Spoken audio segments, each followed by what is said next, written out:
ঠকিয়েছেন, মানুষকে ঠকিয়ে আপনি সুখে থাকার আশা করেছেন, ওই সুখটা আপনার জন্য চিরস্থায়ী হবে না। মনে রাখবেন, আমার আল্লাহ দয়াবান, কিন্তু আমার আল্লাহ ন্যায় বিচারক। প্রত্যেকটার হিসাব আল্লাহর কাঠগড়ায় আপনাকে দিতে হবে। সেদিন কিন্তু আপনি রেহাই পাবেন না। যাকে ঠকিয়েছেন হয়তো সে আপনাকে ছেড়ে দিয়েছে, কিন্তু আমার আল্লাহ আপনাকে ছাড় দেবে না। প্রত্যেকটার অনুপারমাণু হিসাব আল্লাহর দরবারে আপনাকে দিতে হবে। হ্যাঁ, দিতেই হবে আপনাকে।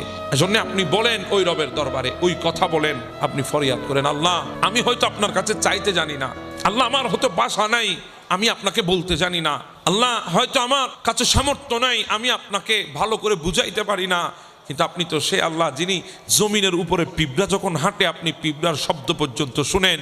আমার দিলে কি চলছে আপনি কি শুনেন না? আপনি ফরিয়াদ করেন রবের কাছে।